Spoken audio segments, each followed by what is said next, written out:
Welcome back, everyone, to match point for Phoenix1 in this series versus Goldcoin United. And I mean, so far this entire series has kind of been, the Ryu show. In a very strange way, because usually when it's the somebody show, it's they smash in lane, they get into team fights, they continue to smash. But Ryu, for the most part, has had relatively quiet early games. His team starts to lose the game or something like that, and then he makes a ridiculous miracle play to drag them back to the victory. In game one, an insane backdoor that no one saw coming, not even us, admittedly. And then in game two, it was a situation where he was holding into mid lane relatively even. He was down some CS, I think it was around 10, 15, starts roaming around on the map a little bit, finds a kill or two for himself, and then out of nowhere grabs a pentakill after GCU kicked off a Baron. Yeah, an 8-0-2 performance in game number 2, did basically 40% of his team's damage, which is absolutely insane. And this is coming from a guy who said, towards the end of the split, 4P1 was like, I kind of want to take a break. I'm a little burnt out. If this is performance when he's burnt out, I want to see him back at full form Ryu. Well, who's to say? Because maybe he needed that week or two off to reset himself, center out all his emotions and those kinds of things, and then coming into the promotion tournament, maybe that did buy enough time for him to find his groove again, because he's looking great so far. He was never known as a lane dominant player anyway, so it's not that big of a deal if he's going even or slightly behind the lane. It's about how he's performing out of lane, and so far that's been great. Yeah, I mean, he had an 83.3% kill participation in that game, too. So it's not just like he's split pushing his way to victory for the side of P1, just solo doing things on his own. He's also joining up with the team for fights, contesting. Basically, whenever they're getting sieged on at a tower situation, they're being able to help repel that. And the big factor in that has kind of been, the Corki pickup that he's picked up in game 1. You got the backdoor. Game 2, he was a big factor into it. So as we get into Champs League for game 3, is he going to get it again? Most likely, because generally speaking, it is not a high priority champion in terms of bans for a lot of teams. Also on red side, GCU will not have that many available if they go back to the Kalista and Caitlyn bans that we were seeing in the first game. And then what are you going to do to stop him from taking it blind in game 1? It's not a very punishable pick by any means. So for the most part, you can expect P1 to grab that again. This time reacting to the Gnar ban in the first phase. They don't want to let Solo get his hands on that one as well. We'll see what GCU does with their last ban here. And we saw that when the Gnar was taken away from Solo and he was put on Shen duty, he wasn't nearly as impactful across the map. And going to be the Thresh ban taken away here. So the double ADC bans and the Thresh ban away from Xpecial, but that could potentially open up something along the lines of like a bunch of picks left open here. The Elise was the one that MikeYeung didn't really get a lot of traction on in game number 1, but it's actually going to be the Jarvan they highly value this time around. They take that one away from Santorin or Solo, but they take it away from GCU for the first time this series. Gonna grab that one quickly.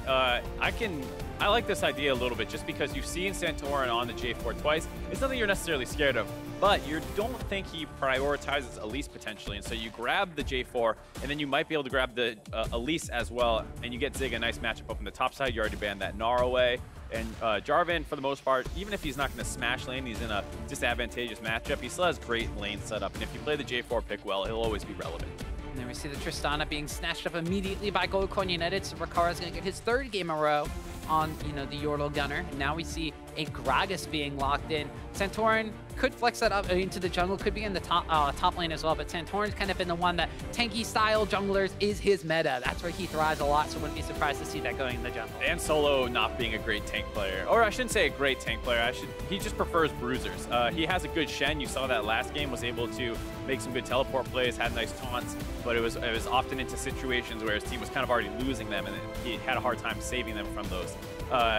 That said, he still performs better on things like the Gnar, like the Rumble, like the J4, and so it's most likely going to be a jungle Gragas. You see Phoenix1 once again go into that Varus pick, and we'll have to see here if they choose to grab that Elise and telegraph the J4 on the top side. That does potentially leave the Corki to get banned out in the second phase if they do go for that, though. So they could wind up picking up double marksman, one in the mid lane, one on the bot side of the map if they so choose, or they could wind up getting something for Zig in the top lane. So it's going to be a Renekton pickup going in here against the, yet to be determined lane matchup for GCU.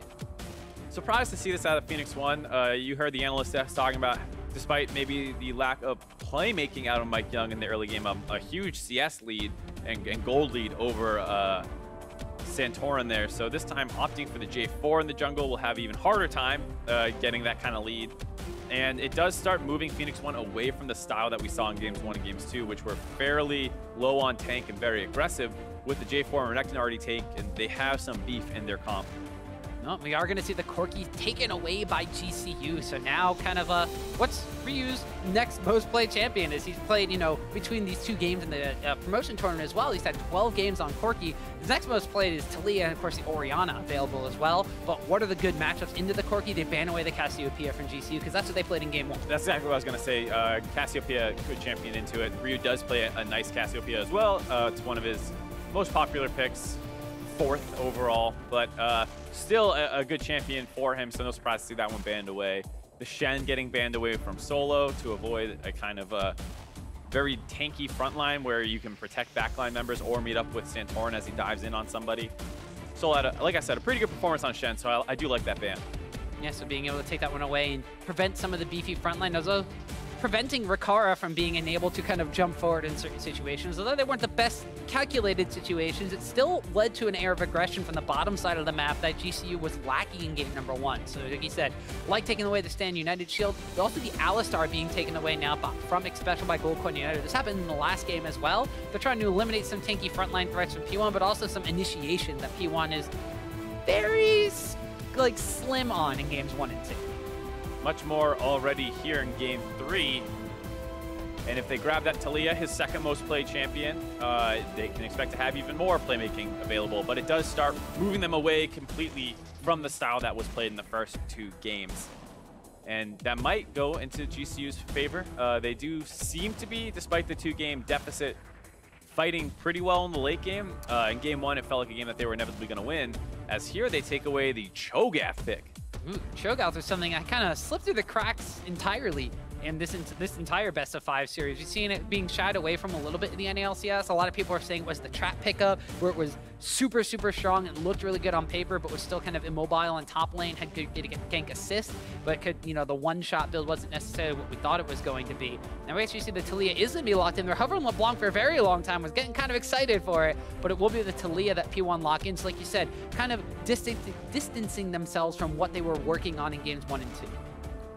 And Xpecial will go back to that Lulu pick as well, so a repeat of the bot lane. Once again, MadLife, I think this is both times on red side getting last pick. Or I think they actually took the Morgana earlier last time around. Yeah, they did. Excuse me. So he got the Braum last pick on blue side. Yes. So 2 games in a row. And here gonna go, looks like with the Braum pick again. Very, very tanky team comp. They do have decent setup for the Cho'Gath. That's one of the things that you were hinting at with the fact that he's a trap pick, in the sense that while he is very powerful, he is someone that takes 1, a high level of execution to pull off, and 2, often needs some help to lower that level of execution required. And while Gragas is maybe a little bit too much of displacing people around easily for the Cho'Gath, the Braum does bring some lockdown CC that'll help them out. And here you see a very skirmish style focus again for Phoenix1. Renekton and J4 can both scrap pretty aggressively. And obviously with Cho'Gath, Gragas, you're looking more for controlled team fights. Yeah, so GCU once again kind of had the big beefy front line. They have the control in the game. They have, the style of play that they really want to latch onto, whereas Phoenix1 may not necessarily as pokey. I mean, Taliyah can still kind of poke, but not necessarily the same way Corki can. But she does have the Weaver's Wall to move around the map and make things happen on the opposite sides of the rift, depending on where GCU are going to wind up putting their priorities. So now, potentially a little bit more threat coming out from P1 if the focus from GCU is on the bottom side of the map. Once you hit level 6, you don't have your Shen. The opposing team has the Taliyah wall.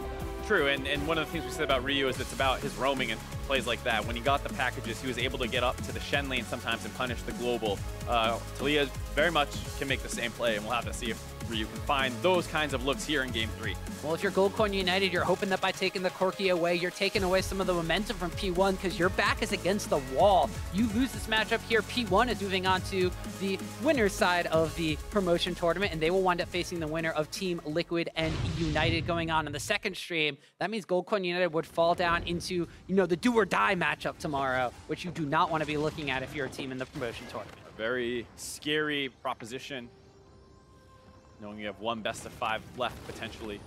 But here in Game 3, P1 looking to close it out in a 3-0. GCU just looking for the first win. Yeah, and GCU, this is definitely a different situation they found themselves in last promotion tournament. They basically took every single matchup to a full 5 games against the LCS squads, and were basically 1 game away from promoting into the LCS twice. Once against Team Liquid, and then once in their final best of 5 against Envy. At this point in time, you were 1 Nexus Tower away from winning game number 1, and potentially 1 better team fight away from coming back in game number 2. You do not want to go down 0-3 after, you know, basically coming into this as one of the strong challenger teams that potentially could have gotten promoted after all the hype from last split. It's especially gut-wrenching, like you said, when you take last split into account. 2 5-game series that they couldn't find the final victory in. And to come out here early on and potentially lose 3-0 is quite the hole to find yourself in for the rest of the tournament. And I think part of that does come down to how Rikara has been playing. Game 1, huge early deficit that hurt his team, and though they did eventually come back in the game, they started playing team fights better, was still unable to eventually find the win as Ryu had that great play. And then in game 2, this time gets the lead in the early game off some great play, but makes the mistakes this time in the late game when he jumps too far into that turret in the bot lane. You see P1 getting a little aggressive early on. Don't want Santorin to be able to hit level 2 off the Raptor camp, and Ryu gonna steal away one of those little Raptors to prevent that from doing so. So P1 already with a little bit of cheeky invade shenanigans going on. And MikeYeung also, now that they've kept Santorin on that side of the map, immediately going from his own red buff, where he got a very big leash, and going to be able to steal away this blue buff from the side of Santorin. So very early game advantages for P1 this time around, and a lot more action than we've seen in the previous 2 games combined. Be curious to see what MikeYeung tries to do with this path after he finishes this buff off. You see MadLife moving in, warding it out. They're going to spot him, so no cheesy level 2 gank down the bot side. Also, it looks like Arrow and Xpecial have the push, which makes it kind of difficult to go down there for a level 2 gank. Instead, he's going to continue the counter jungling here. And surprisingly, Santorin is not necessarily going to split the map at all. Looks like there's too much push pressure up in the top side. Both Zig and Ryu have pushed their waves in and moved into the top side river to try and protect the jungle for MikeYeung to stop Santorin from being able to go for such an invade. Yeah, we see Zig moving into the top side jungle, places a ward over the wall, and does spot Santorin doing his own Krugs, while Ryu is getting a bit of a shove on the Fly in the mid lane here, getting early level 3, which is now matched by Fly. So, like you mentioned, pressure in the advantage lanes going to the side of P1, letting MikeYeung counter jungle away.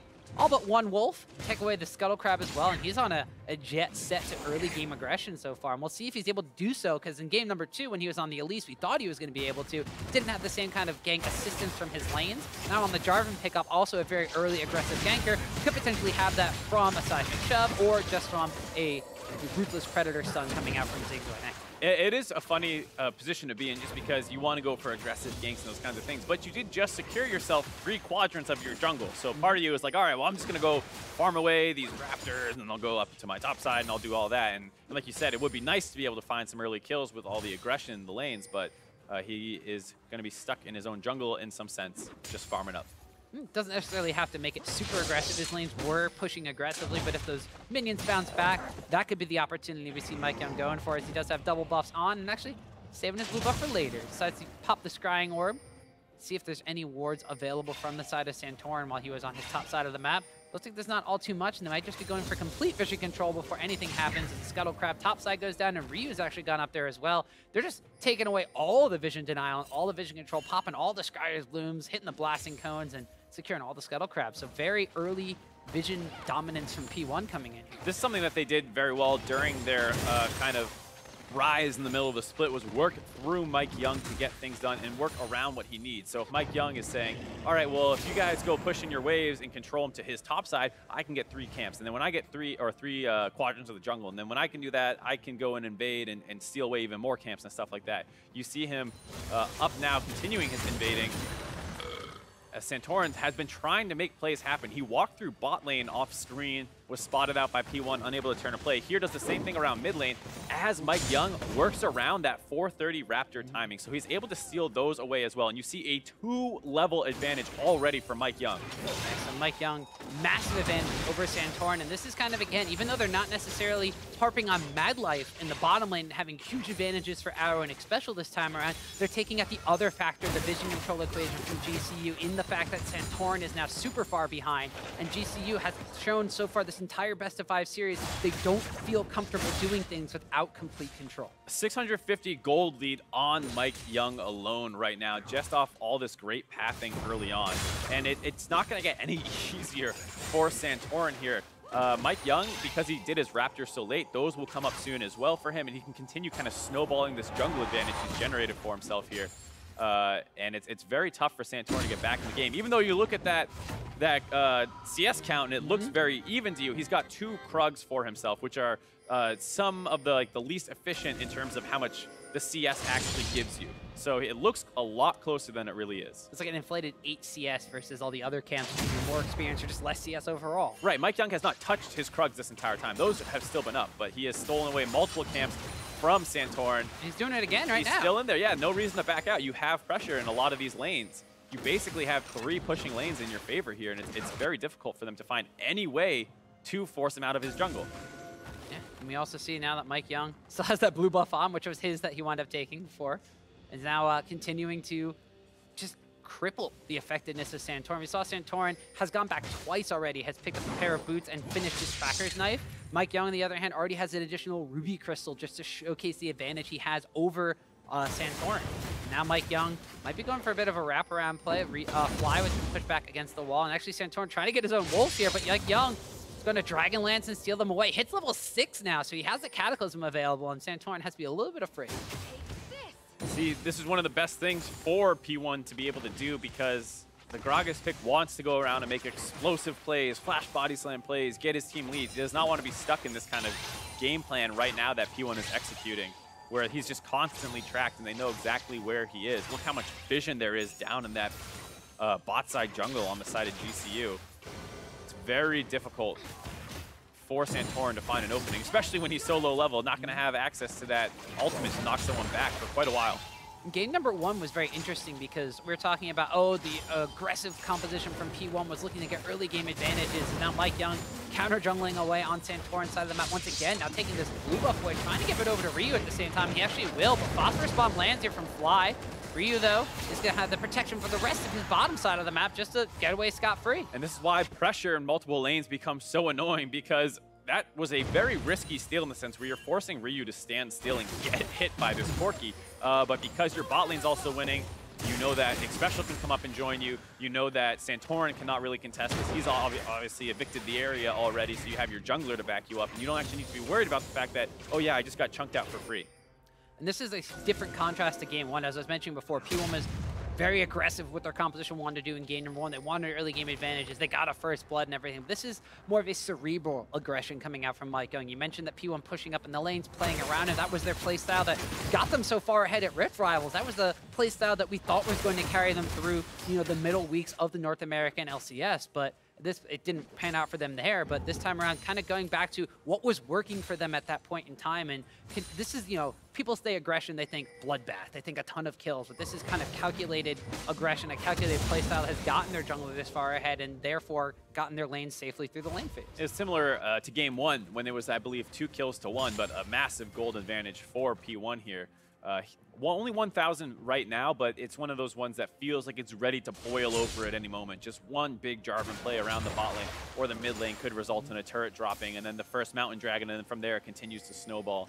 So GCU need to find a way to get a handle on this. Hopefully they can find the first blood and the first objective to catapult themselves back into this game.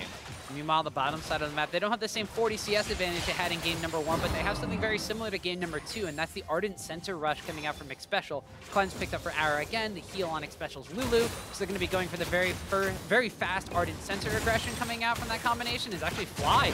Gets Seismic shut back into the tower. It needs a little bit of damage coming out from Ryu's. Taliyah has to package himself out of there, but the mitigation, the fact that they've kept track of Santorin all throughout this early game for the first 10 minutes means that there are no repeat ganks and kills on the bottom side of the map, minus sidestep. And the nice thing there, getting that package out stops Fly's roaming potential. Ryu has not used an ultimate yet, I believe, so we might see him join in on a fight soon. Well, Fly's completed his recall on Santorin, now cut out here by MikeYeung. We could see the Weaver's Wall coming in to try to cut off Santorin, but instead, MikeYeung's just able to pretty much brute force him out of the jungle all by himself because of his advantage he has. Yeah, I was a little surprised not to see that Taliyah ultimate just cut off the escape there, but not the end of the world, and it still allows you to potentially make plays down the bot side. As soon as you shove Santorin out back into his mid lane, you have the potential to get the inside track on a bot lane dive if you choose to go for it. And this is one of the things that GCU is going to struggle with preventing now, because you don't know if they're just sitting in your jungle, are they rotating down for a dive, are they waiting to rotate back to mid lane? Where exactly is all this aggression from P1 going to go? Well, as we can tell, because we got the third-person view on this, they're Hey. putting aggression down on the bottom side of the map around that Mountain Dragon pit area. So top side of the map has been relatively quiet, as we see actually Solo has finished a complete righteous glory for himself. So Cho'Gath A-okay to survive this lane phase against Renekton to sustain himself up and get his first completed item.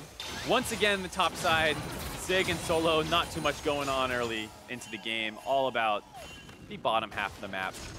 And on the one hand, you think that favors the Cho'Gath. He should be scaling. This is great for him, but it's not quite the case because of how many small objectives are going in P1's way. Yeah. One of the bigger ones that will go down is this Mountain Drake, as they set up vision control and kind of GCU'd this one in their favor, as they're actually able to take that now. And P1 are going to scatter to opposite sides. A flash away from the Braum ultimate, though. The Xpecial's flash is going to wind up being down. GCU were trying to find an opportunity right there, but the Glacial Fissure found no one. Good flash by Xpecial. You don't want to risk even getting engaged on it all. Just flashes out before it gets knocked up. But with that flash down, maybe GCU finds their ticket back into this game. This was kind of what they did in game 2, was they aggressively attacked the bot lane with the J4 Braum. I mean, Gragas Braum, not too different in terms of being able to potentially abuse a flashless support or carry. They also had the Tristana insects coming in that game as well, so maybe Rikara can start kicking those off.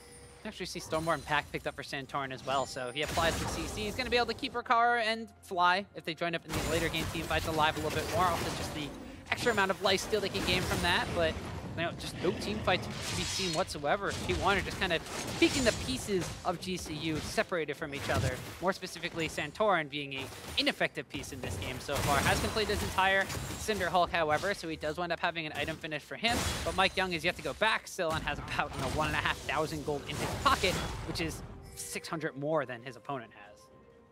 So the lead has stabilized for the most part for MikeYeung around 600. That's what it was, I believe, 4 or 5 minutes into the game. And, you know, you got to give some props to Santorin for not falling further and further behind, because the P1 invades early on was very much a group strategy kind of thing where they all work together to hold Santorin down. But he has mostly stabilized since then.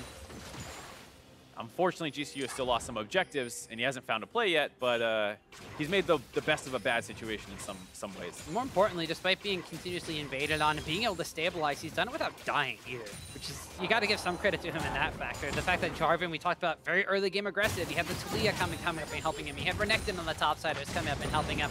We had Lulu going in on the bottom side of the map to, you know, make sure he was able to invade and steal away some of the buffs. But Santorin has stayed healthy, hasn't fallen down quite yet. Neither has anybody on the side of Goldcoin United. So, as you mentioned before, P1, they want to get aggressive, they want to get early game advantages, and they want to be able to push those into an earlier victory than what happened in game 1. But Goldcoin United, they still have the scaling threat of the Tristana on their side. They still have the scaling threat now, not super high damage output, but the late game unkillable tanks from the Cho'Gath, the Gragas, and the Braum. They're content to kind of sit back and keep this gold at the distance it's at now. Exactly. I mean, if they're able to find the first blood, like we were saying, and maybe the first objective, they come flying back into this game, and then you start getting to a point where you are scared about that Tristana.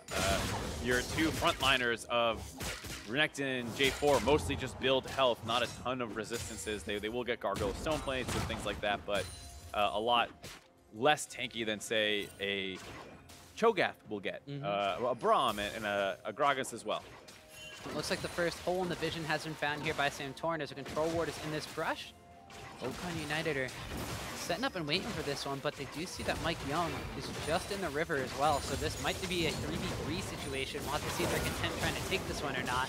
Berserker's Grease and Build Order Cutlass compared to Berserker's Grease and 2 of the 3 pieces for Infinity Edge, so I think both teams might be content to go for this, with MikeYeung kind of pathing up the river. Santorin, oh, he body slams through to try to get a break in the vision. Yes, but, ooh, Xpecial's going to get knocked back there. The flash is not yet available. He's going to get knocked out there by the Glacial Fissure. And one more shot. No! The Buster shot will not take him down. And now MikeYeung's joined the fray. Teleports for days coming in on the bottom lane. One was actually canceled coming out from GCU. And that was, looked like Solo's actually, you know, he joined the fray. And the first blood will go over to the Cho'Gath. But Zig is here as well. And now the rest of GCU are trying to turn tail and run.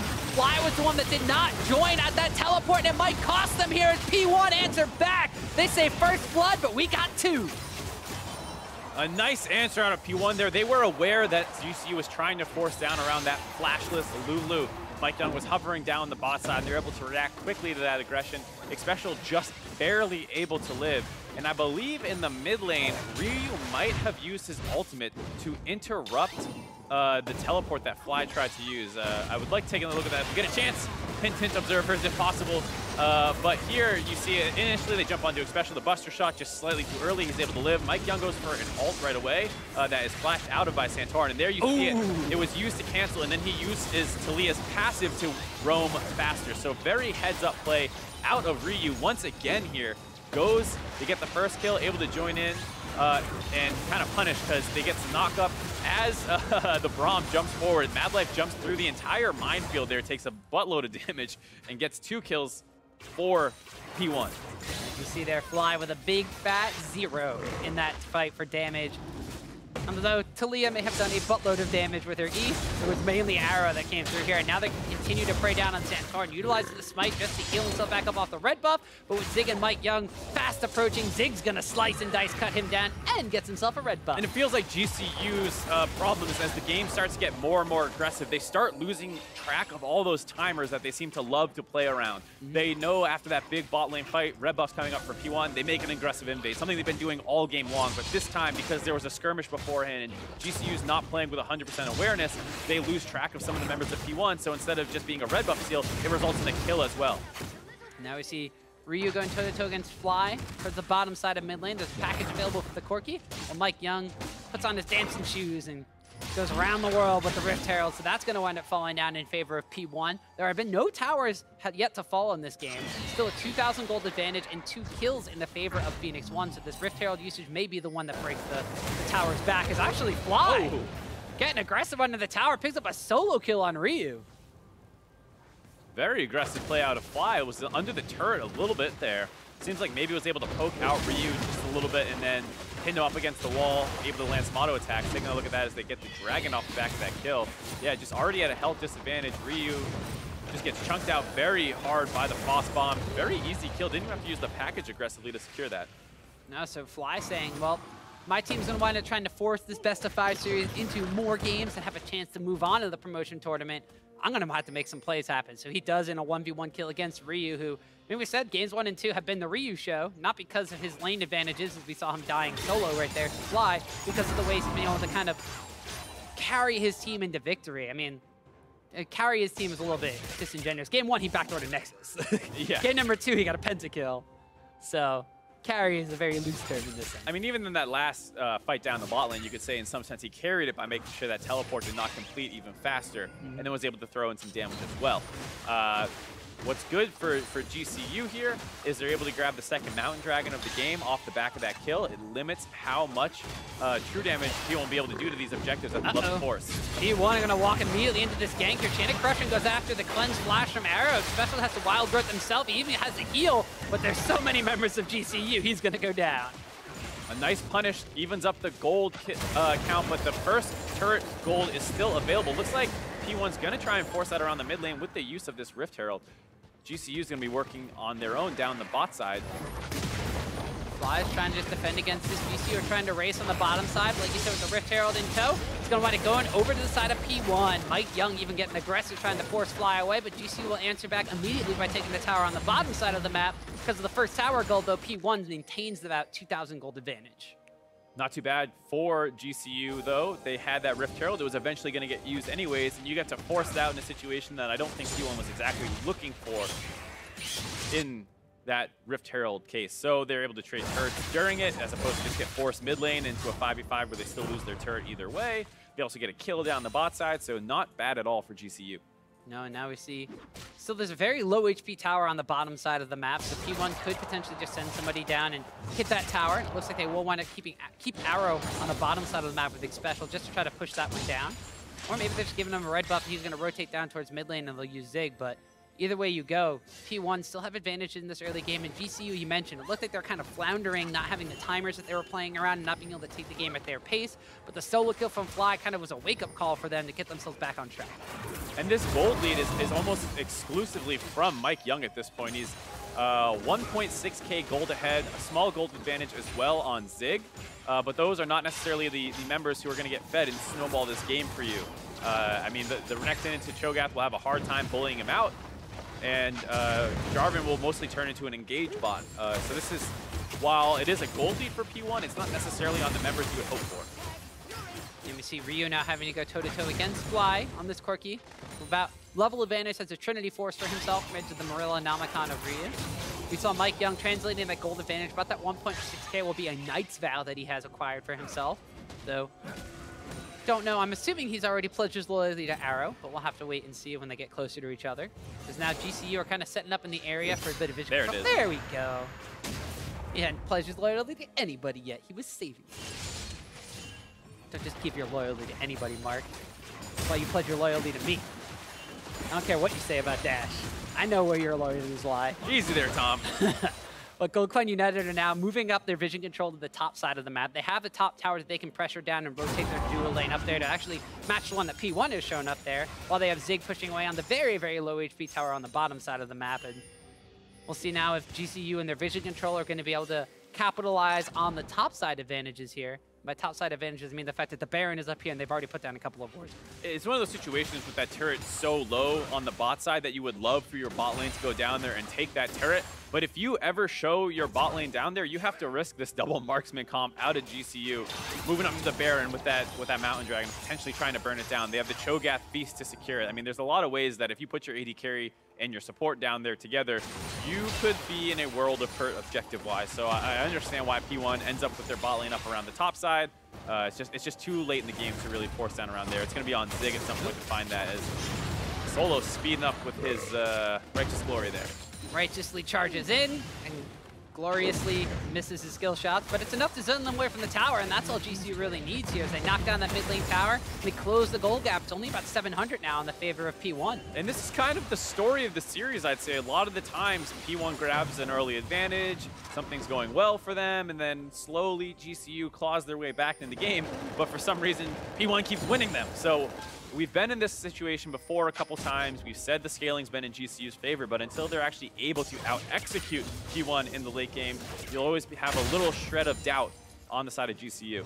Well, a lot of the times it's been Ryu to pull P1 through in these games, so we'll have to see if he's going to be the one that keeps them in this game and is able to potentially secure victory for them. But as we said, GCU were kind of off kilter at the fact that they weren't playing around these timers and the vision control that they like having, and were kind of just succumbing to what P1 was doing with MikeYeung in the early game. Fly picks up that solo kill, kind of wakes them up. P1, they played around MikeYeung for the early game for a very long time. They're able to turn a fight around on the bottom side of the map, but then like after that fight, it seems like they kind of stopped playing around the advantages that MikeYeung had, and that may be just a symptom of the fact that his Jarvan pickup, now that he's gone itemized for full tank, has got the Knight's Vow and the Cinderhold for himself, might just not have the amount of damage to really bully Santorin around. And GCU deserves a little bit of credit for punishing P1. After they forced that Dragon down, Xpecial lost his flash. The next play that happens is another brute force down on Xpecial.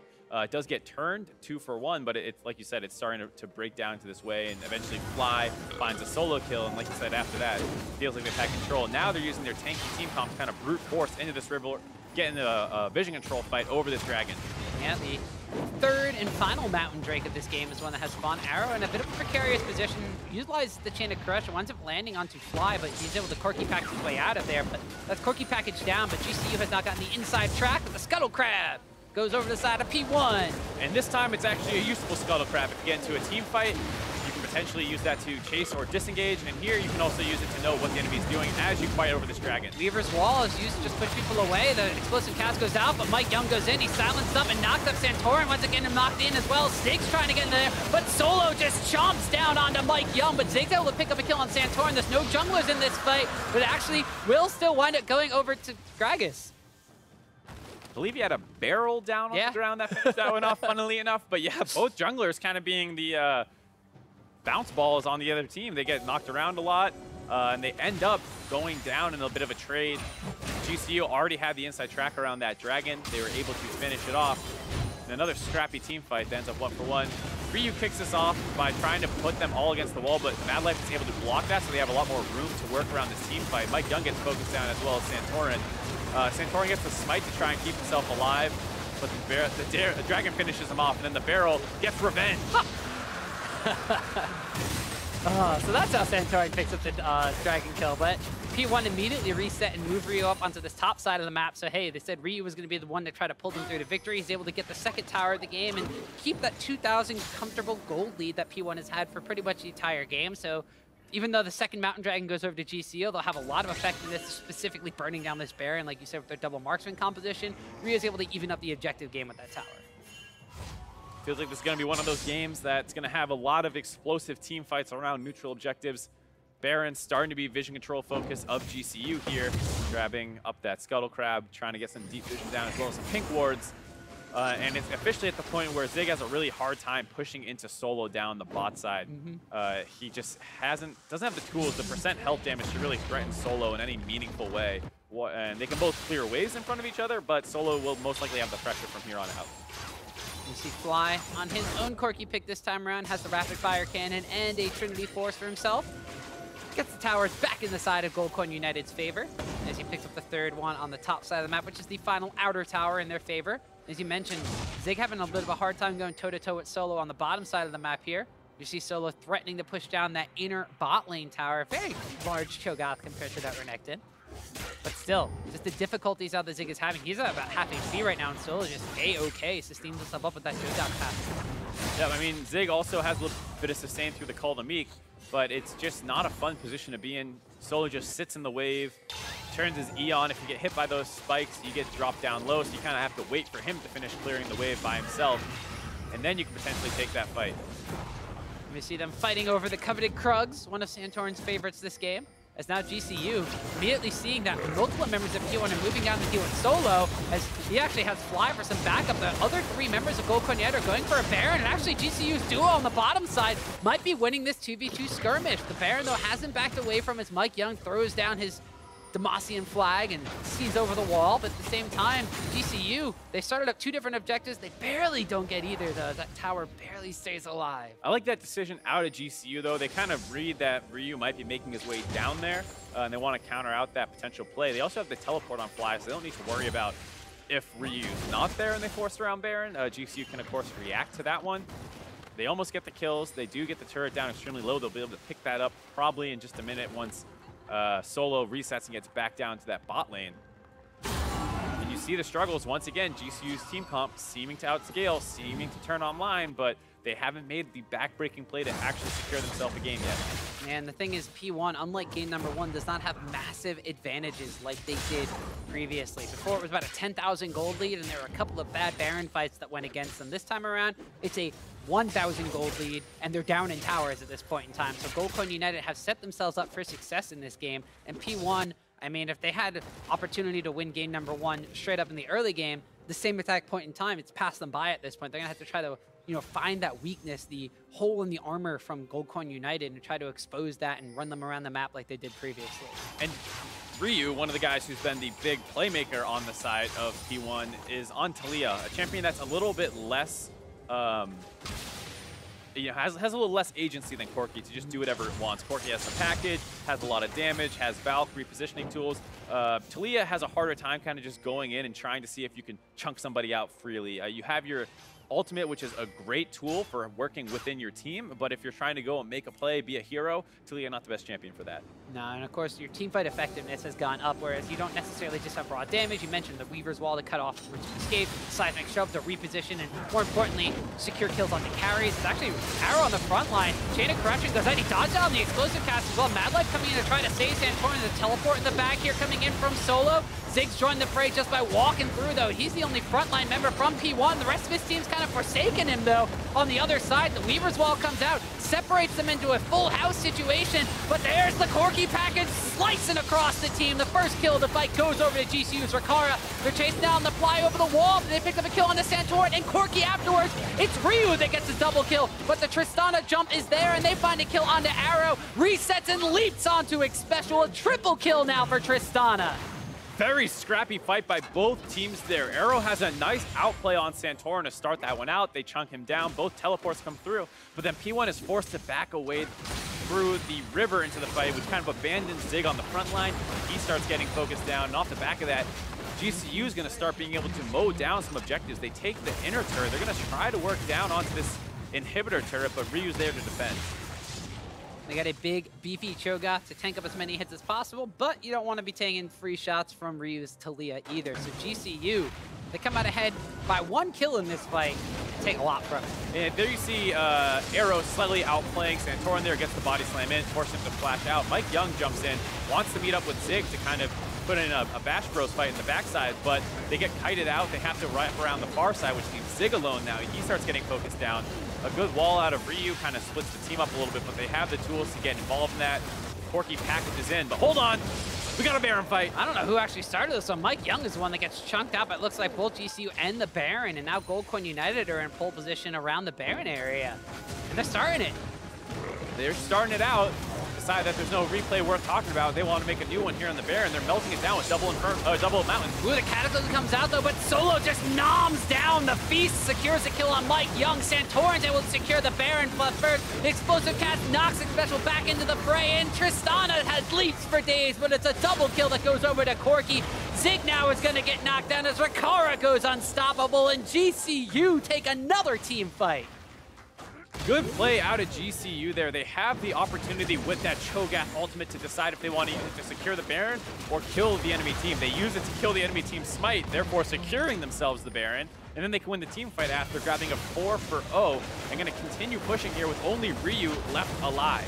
This giant 4.7k HP Cho'Gath is going to be content to tank up all the towers and keep all the minions alive with this Baron buff push.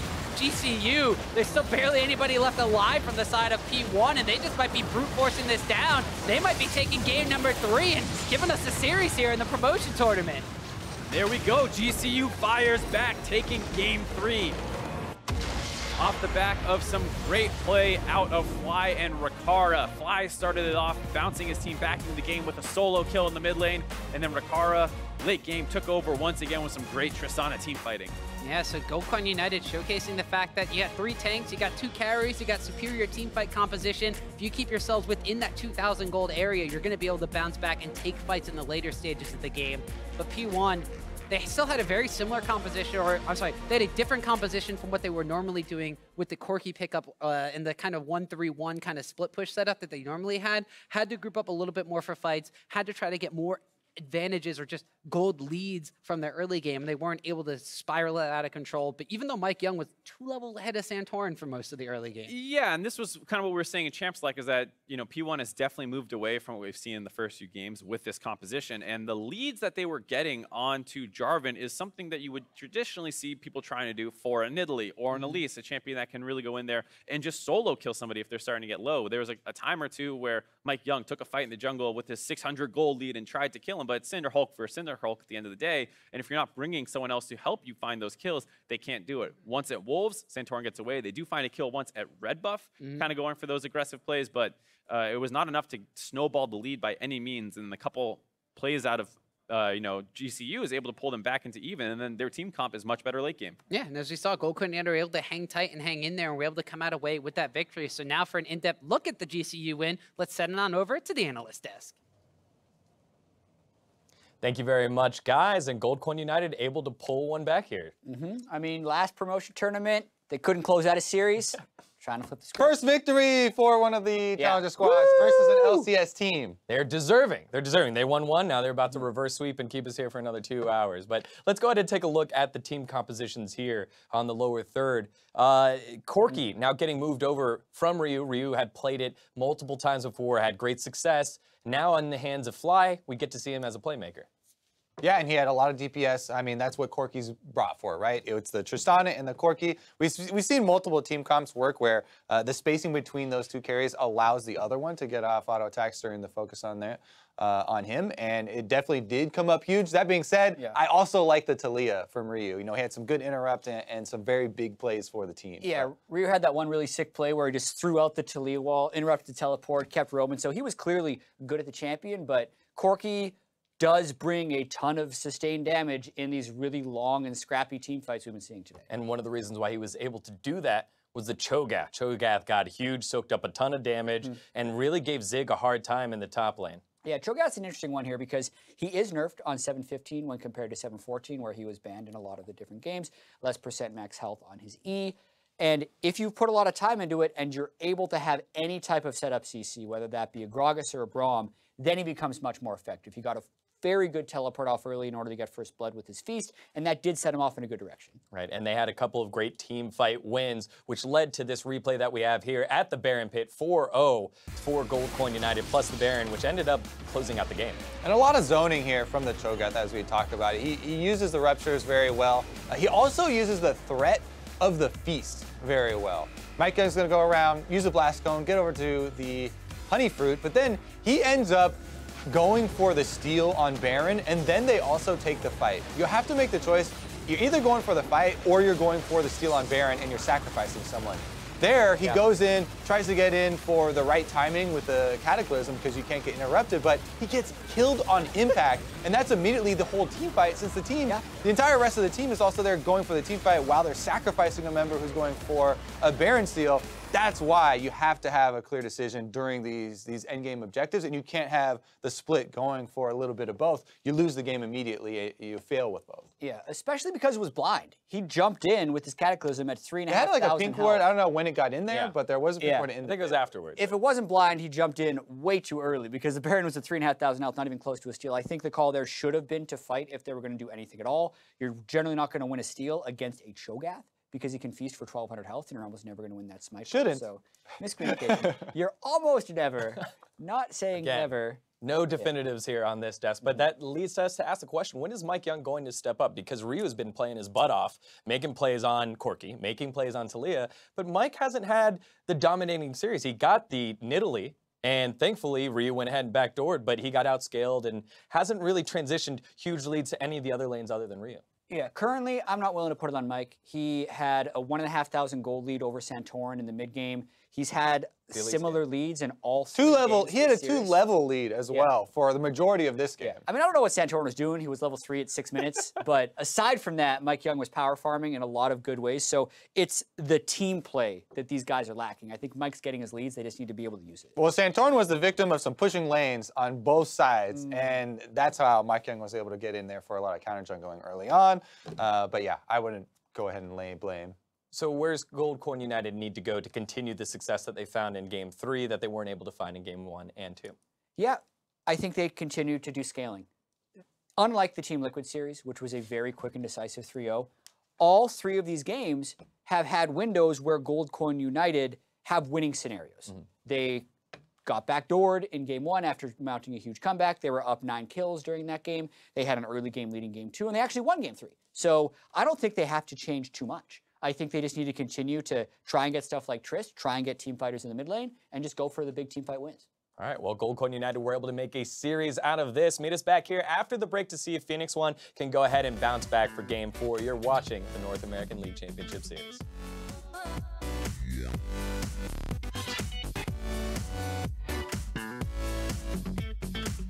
One was actually canceled coming out from GCU, and that looked like Solo's actually, he joined the fray, and the first blood will go over to the Cho'Gath. Cleanse Flash from Arrow. Xpecial has the wild growth himself. He even has the heal, but there's so many members of GCU. He's going to go down. Nice. Wait. Taliyah no flash. Taliyah no flash, guys. Taliyah no flash. Okay. Taliyah over here. No flash. Wait, let's not. Okay. Tristana has leaps for days, but it's a double kill that goes over to Corki. Zig now is going to get knocked down as Rikara goes unstoppable, and GCU take another team fight.